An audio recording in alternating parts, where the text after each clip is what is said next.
অনেকেই চেনেন, অনেকে ফেসবুকে দেখেছেন, অনেকে সোশ্যাল মিডিয়া থেকে আলাপ, কেউ লাইভে দেখেছেন।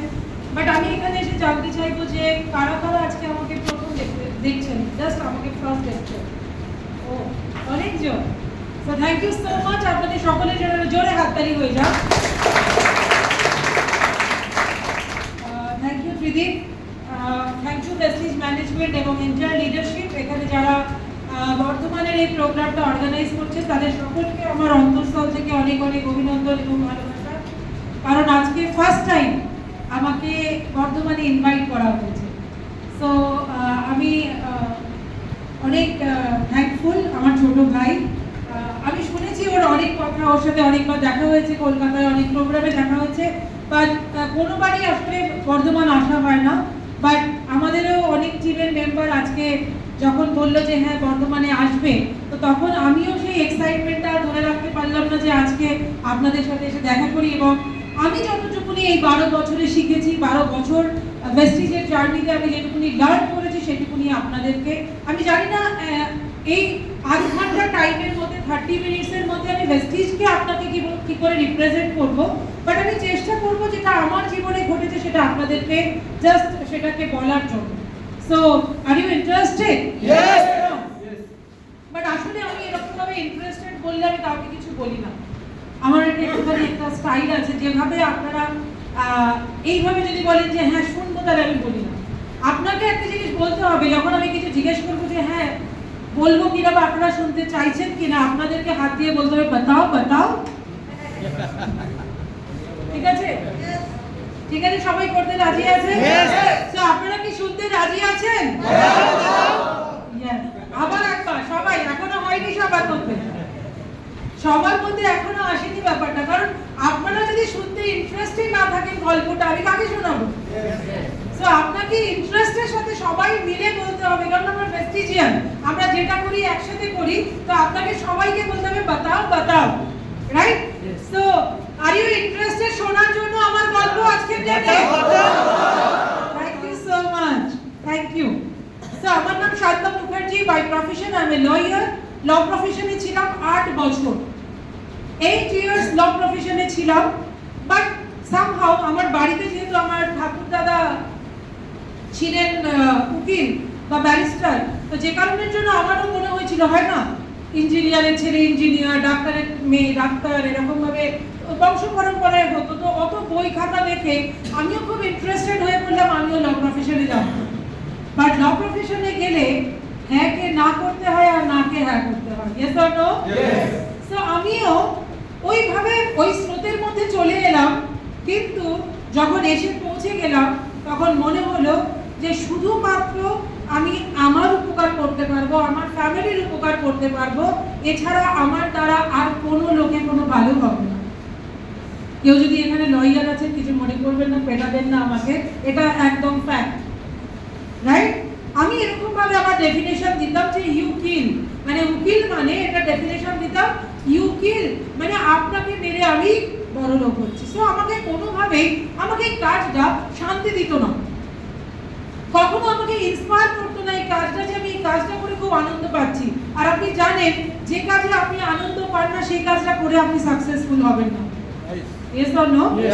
যদি শাহরুখ খানকে বলা হতো সিনেমা না করে ক্রিকেট খেলতে, উনি কি স্যাটিসফাইড হতেন? হতেন না।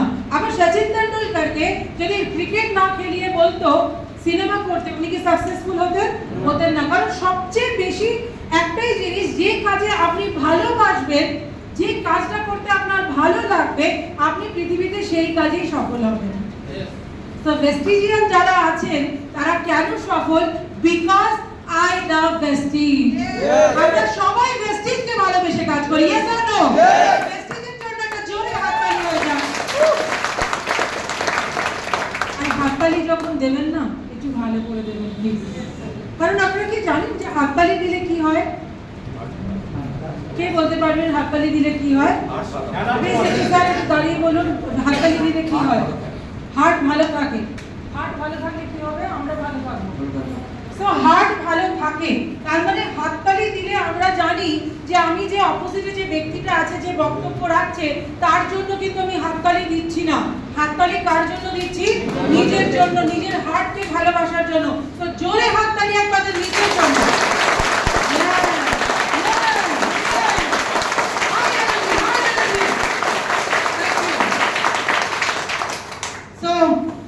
লরিয়ালের জার্নি 8 বছর অনেক কাজ করার পরেও সফলতার কোনো চিহ্ন নেই। 50-60 হাজার টাকা কোনো রকমে রোজগার করি, কিন্তু মাথার মধ্যে কিছু একটা ঘুরছিল।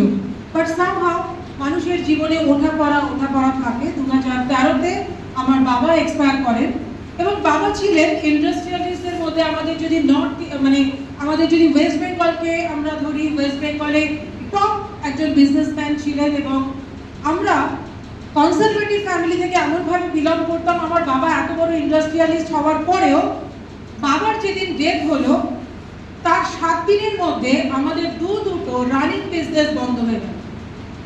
একটা ছিল ঢালাই ফ্যাক্টরি, যেখানে যে ট্রেনের ওপর দিয়ে যেখানে আমরা যাতায়াত করি, যেটা পাতটা থাকে, ওই পাত তৈরি হতো। আর ছিল বেকারি বিজনেস।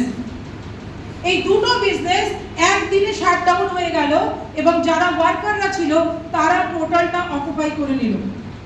যেখানে পার উইক আমার বাবার তখন লামসাম হয়তো 2 লাখ টাকা পার উইক ইনকাম, সেই দিনের কথা বলছি।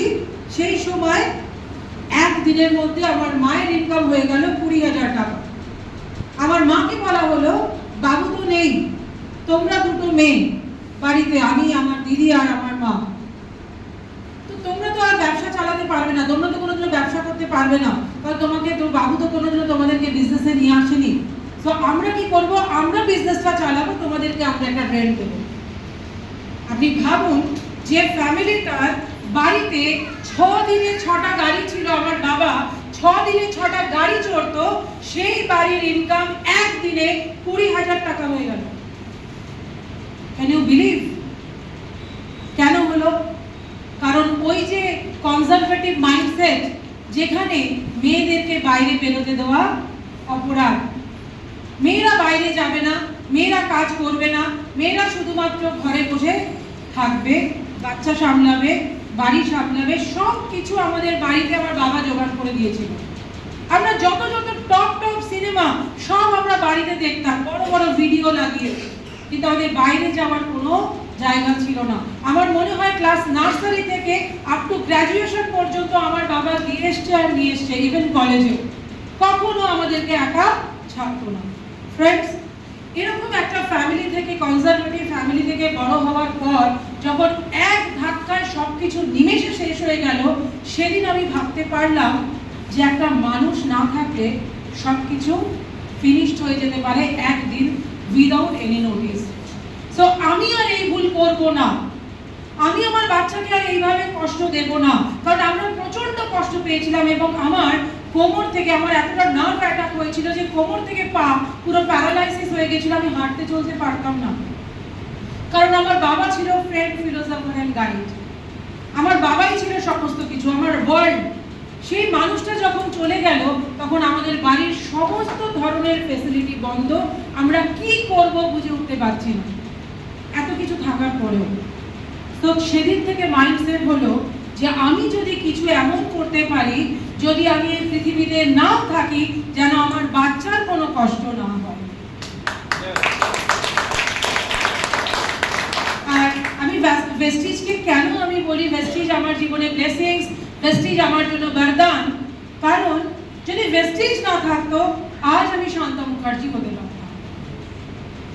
2013-তে এই ধরনের কষ্ট আমি পেতে শুরু করেছিলাম। আমি হাঁটতে চলতে পারতাম না, আমার চলাফেরা বন্ধ হয়ে গেছিল, আমার অফিস যাওয়া বন্ধ হয়ে গেছিল। এবং যারা আমাকে বলতো আমার জন্য জীবন দিয়ে দেবে, আমার বন্ধুরা যারা আমাকে দেখার জন্য পাগল ছিল, আমার সাথে বড় বড় হোটেলে যেত, খেত, আনন্দ করতো, তাদের সকলের ফোন আসা বন্ধ হয়ে গেল। কেন? কারণ যদি আমি পয়সার হেল্প চাই, যে সমস্ত আত্মীয় স্বজনের নাম আমাদের একদম প্রথম একটা কোনো বাড়িতে অকেশন হলে যাদের নামটা প্রথম স্বর্ণাক্ষরে লেখা হয়, কোন আত্মীয়কে বলা হবে, সেই আত্মীয় স্বজনদের বাড়িতে আসা বন্ধ হয়ে গেল। Tough situation. আমি দেখতে পাচ্ছি আমার কলিগদের কাছ থেকে ফোন আসা বন্ধ হয়ে গেল। তার মানে টোটাল জগৎটা কি হয়ে গেল? জিরো এক নিমেষে। আরে ভাবুন সেই সময় আমার ফ্যামিলির, আমাদের মানসিকতার কি অবস্থা।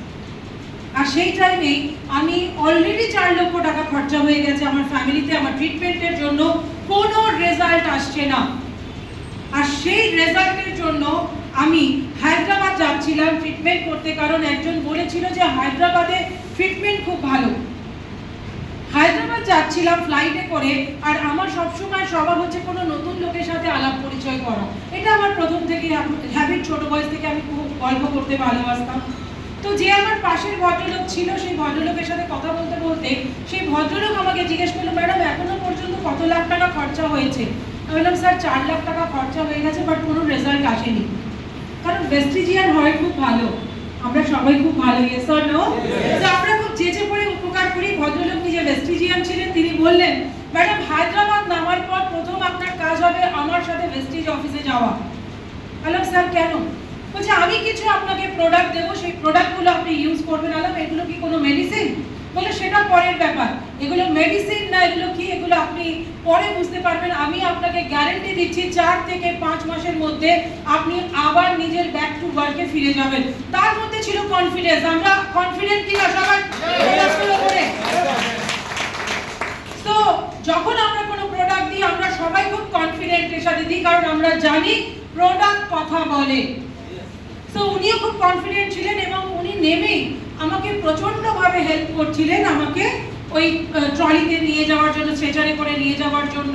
আমার কিন্তু চলাফেরার মতো কোনো ক্ষমতাই ছিল না। আমার দুটো হাতে পুরো স্ট্যান্ড থাকতো, আমার পিছে পুরো, কোমরে পুরো বেল্ট থাকতো। সো উনি আমাকে হেল্প করলেন, নামালেন, নামিয়ে আমাকে চেয়ারে বসালেন, হুইল চেয়ারে বসিয়ে আমাকে বললেন, আমি আপনার এটা নিয়ে আসছি, লাগেজ নিয়ে আসছি, আপনাকে আমি নিয়ে যাবো। বাট বাঙালির মন, আমি তো বাঙালি, তো আমার তো মন হবে যে এই লোকটার কোনো ধান্দা আছে। তো আমি তখন মাকে ফোন করলাম যে, মা আমার কি করা উচিত? একজন ভদ্রলোক আছে, সেই ভদ্রলোক বলছে এই প্রোডাক্টগুলো খেলে নাকি ভালো হয়ে যাবে। তো আমি কি এটা নেবো না নেবো না? আমরা করি কিনা এরকম? আপনাদের সাথে হয় কিনা এরকম? তো মা আমাকে বলল, দেখুন একটা সিদ্ধান্ত মানুষের জীবনকে কত পাল্টে দেয়। আমার মা চিরকালই খুব স্মার্ট, খুব অ্যাগ্রেসিভ মহিলা, এবং এত ঘাত প্রতিঘাত খেয়ে উনি বড় হয়েছেন যে কোনো ডিসিশন যখন দেন সেটা আমরাও খুব ভালোভাবে সেটাকে অ্যাকসেপ্ট করি, জানি মায়ের ডিসিশন কখনো ভুল হবে না। মা বলল, যে লোকটা 7,000 7,500 টাকা দিয়ে ফ্লাইটে করে যাচ্ছে হায়দ্রাবাদ বা যাতায়াত করছে, সেই লোকটা কখনো 3-3,500 টাকার প্রোডাক্টের জন্য তোমার সাথে জলচুরি করবে না। Just accept it. একটা সিদ্ধান্ত। এখানে কতজন আপনারা নতুন এসছেন আমি জানি না, বাট যারা নতুন এসছেন তারা এই সিদ্ধান্তটা নিয়ে যাবেন। এটা কারোর উপর চাপিয়ে দেবেন না। আমি বাড়ি গিয়ে সিদ্ধান্ত নেব, আমি কাকার সাথে গিয়ে কথা বলবো, আমি বাবার সাথে গিয়ে কথা বলবো, আমি হাজবেন্ডের সাথে গিয়ে কথা বলবো। সিদ্ধান্ত আপনার। যে সিদ্ধান্ত 90 সেকেন্ডে হয় না, সেটা 90 দিনেও হয়। জাস্ট বিলিভ মি, মা বলার সাথে সাথে আমি একদম মনে হলো যে আমার মনে কেউ জোর দিয়ে দিল, আর আমি সঙ্গে সঙ্গে ওনার সাথে বসলাম, গাড়িতে গেলাম। আর আমি মানুষকে প্রচন্ড বিশ্বাস করি, অসম্ভব বিশ্বাস করি। বিশ্বাসের একটা লিমিটেশন আছে, ওই বিশ্বাসের লিমিটেশনের বাইরে আমি লোককে ভরসা করি। সো আমি লোকটার সাথে চলেও গেলাম, ভাবলামও না যে নতুন লোক, পুরনো, আমার চেনা নেই, জানা নেই। আমি চলে গেলাম। উনি আমাকে প্রেস্টিজের হেড অফিস, মানে একটা অফিস আছে যেখানে, সে তার নিচে হয়তো ডিএসসিপি হবে বা কিছু হবে, ওখানে তখন তো আমার তো জানা ছিল না প্রেস্টিজ সম্পর্কে। তো আমি গাড়িতে বসে রইলাম। উনি অর্ডার প্যাক করে সমস্ত কিছু রেডি করে আমাকে দিলেন। 2,500 বা 2,750 টাকা হবে। আজও মনে আছে, flex oil, ganoderma, glucosamine and noni, এই 4টে সিম্পল প্রোডাক্ট উনি আমাকে রেকমেন্ড করে দিলেন। বললেন 4 মাস লাগাতার আপনি খেতে পারেন। নর্থ অফিস, আমাদের যে নর্থ অফিস ছিল সেই অফিসের অ্যাড্রেস দিয়ে দিলেন, আপনি কলকাতা থেকেও পাবেন। অবশ্যই আপনি কন্টিনিউ করুন, আপনি 3-4 মাসের মধ্যে রেজাল্ট পাবেন। বিলিভ মি, জীবনটা হয়ে গেছিল অন্ধকার। অগস্ট মাস থেকে খাওয়া শুরু করলাম। সেপ্টেম্বর, অক্টোবর, নভেম্বর, সেই নভেম্বর মাসে ছিল দিওয়ালি। সবার ঘরে আলো জ্বলছিল, কিন্তু আমার মনের মধ্যে কোনো আলো ছিল না। আমি বিছানায় শুয়ে শুয়ে আমার শুধু চোখ দিয়ে জল পড়ছিল আর ভাবছিলাম আমি কবে আবার নতুন করে কাজ করব আর আমি আমার বাচ্চাটাকে মানুষ করব। ফ্রেন্ডস, সেই দিওয়ালির রাত্রে আমার হঠাৎ করে কিরকম একটা শরীরে 12:30টা একটার সময় একটা শিহরণ হলো, একটা কনভালশন হলো, আর আমার মনে হলো যে আমি একবার উঠে দাঁড়াই, যদি পড়ে যাই তো পড়ে যাবো, একবার উঠে তো দাঁড়াই। সেই রাত্রে আমি এখন আমার গুজবাম্প দিচ্ছে, আমি উঠে দাঁড়ালাম আর সেই দিন থেকে ভেস্টিজের জার্নি আমার জীবনে শুরু হয়েছে। 12 ইয়ার্স, 12 বছর ভেস্টিজের সাথে আছি, প্রতিদিন 12 থেকে 14 ঘন্টা কাজ করি, সারা ব্লাডে আছে ভেস্টিজ। আমি অল দ্য টাইম, আমি শুধু ঘুমানোর সময় আমার শুধু হয়তো ভেস্টিজ আমার সাথে থাকে না, বাট অল দ্য টাইম আমি ভেস্টিজকে শুধু ভালোবেসেছি, কাজ করেছি। আর মিরাকেল হলো এমন ভালো হলাম, আর ডিসেম্বর মাসে মিস্টার বালির সাথে দেখা HHI-তে, আপনারা জানেন কলকাতায় HHI, এবং এই গল্পটা একটা অসাধারণ গল্প। মিস্টার বালির সাথে আমি একটা লয়েরই একটা মিটিং ছিল বার কাউন্সিলে, আর সেখানে HHI-তে গেছি। আর ওই লম্বা করে লোক, ফর্সা, টুকটুক করছে দেখতে, হ্যান্ডসাম ফিগার, উনি বসে বসে চা খাচ্ছেন HHI-এর লবিতে বসে। আর আমি জাস্ট মিটিং থেকে বেরিয়ে ওয়াশরুম থেকে ফিরছি, আমি সামনে দেখছি আমি যে প্রোডাক্টগুলো খাই সেই প্রোডাক্টগুলোই ওনার সামনে রাখা। ফ্লেক্স অয়েল চিনতে পেরেছি, স্পিরুলিনা, ভেস্টিজের লোগো দেওয়া, আমি দেখছি। আর অ্যালোভেরা, মানে মনে হচ্ছে যতটা অ্যালোভেরা স্যারের টেবিলে রাখা, আর উনি বসে বসে চা খাচ্ছেন, মোবাইল দেখছেন। সো আমি ওই যে বললাম খুব উপযাচিত হয়ে লোকের সাথে আলাপ করি, তো আমি যেতে যেতে ওটা খেয়াল করার চেষ্টা করছি যে আমি যে খাওয়ার প্রোডাক্টগুলো খাই সেগুলোই কি উনি খান। তো আমি ওনাকে জিজ্ঞেস করলাম যে স্যার আপনি কি এই প্রোডাক্টগুলো খান? উনি বললেন ইয়েস, আমি ডেলি খাই। আপনি খান? বললাম যে হ্যাঁ আমি খাই। আপনার নাম কি? বললাম শান্তা মুখার্জি। বলে প্লিজ সিট, আপনি বসুন। প্রোডাক্ট সম্পর্কে জিজ্ঞেস করলেন কি কি প্রোডাক্ট খান। আমি বললাম স্যার এই প্রোডাক্ট খাই, ভীষণ ভালো, আমার এই প্রবলেম ছিল, আমি এইভাবে ভালো হয়েছি। উনি গল্প শুনেই যাচ্ছে। বললাম স্যার আপনিও খান, খুব ভালো হবে আপনারও দেখবেন খুব ভালো কাজ হবে, এগুলোতে ভীষণ ভালো কাজ আর রেজাল্ট হয়। তখনও কিন্তু আমি ভেস্টিজে জয়েন করিনি, ভেস্টিজের অ্যাডভার্টাইজমেন্ট করছি, এটাই তো আমরা করি। Yes or no? So sir বললেন okay thank you so much madam, আপনাকে খুব ভালো লাগলো, বাট আমি এখন বেরিয়ে যাব, কারণ কাল আমার দুবাই যাওয়ার কথা। তখন দুবাই অফিস ওপেনিং হচ্ছিল, তো আমি কালকে চলে যাব, বাট আপনি যদি পারেন কালকে সকালবেলা এই অফিসে একটু দেখা করবেন। তো যখন আমাকে স্যার নর্থ অফিসের ঠিকানা দিচ্ছেন, তখন আমি ওই কার্ডটার মধ্যে দেখছি মিস্টার গৌতম বালি, managing director of Vestige. Sir এতক্ষণ ধরে আমি আপনাকে গল্প দিয়ে দিলাম, আপনি ম্যানেজিং ডিরেক্টর, আপনি বললেন না কেন? बोला मुझे भी अच्छा लगता है किसी के पास मेरे स्टोरी सुनने के लिए, आप आ जाओ, आपके पास इतना अच्छा स्टोरी है, आप नॉर्थ ऑफिस में कल आ जाओ। সঙ্গে সঙ্গে প্রণবদা ছিল, তখন প্রণবদাকে বললো ডায়মন্ড রুম বুক করার জন্য পরের দিনে। আমি এবং হীরক স্যার গেলাম, কিন্তু হীরক স্যারকে তখনো পর্যন্ত আমি বলিনি যে আমি মিস্টার গৌতম বালির সাথে দেখা করতে যাচ্ছি। অনেকে চেনেন হীরক স্যারকে, মাই বিজনেস পার্টনার হীরক দাশগুপ্ত, ভালো নাম কামনাশিস দাশগুপ্ত, ফ্রম মোদিকেয়ার থেকে উনি এসেছিলেন ভেস্টিজে। তো ওনাকে আমি বলিনি, কিন্তু নর্থ অফিসে ঢোকার সময় উনি বলছেন তুমি ভেস্টিজ অফিসে কি করছো? তাহলে এখানে একজন ম্যানেজিং ডিরেক্টর এসছে, উনি আমাকে দেখা করতে বলেছেন, পরের দিন সকালের কথা বলছি। তো তখন আমাকে মিস্টার দাশগুপ্ত বলছেন যে তুমি ভেস্টিজের ম্যানেজিং ডিরেক্টরের সাথে দেখা করছো, ম্যানেজিং ডিরেক্টর তো মিস্টার গৌতম বালি। বললাম হ্যাঁ। বলছে গৌতম বালির সাথে দেখা করতে এসছো, আমাকে নিয়ে এসছো, আমি তো বুঝতেই পারছি না। কেন তুমি চেনো? বলছে ওনাকে তো আমি 21 বছর বয়স থেকে চিনি, কারণ মোদিকেয়ারে মিস্টার বালি ছিলেন।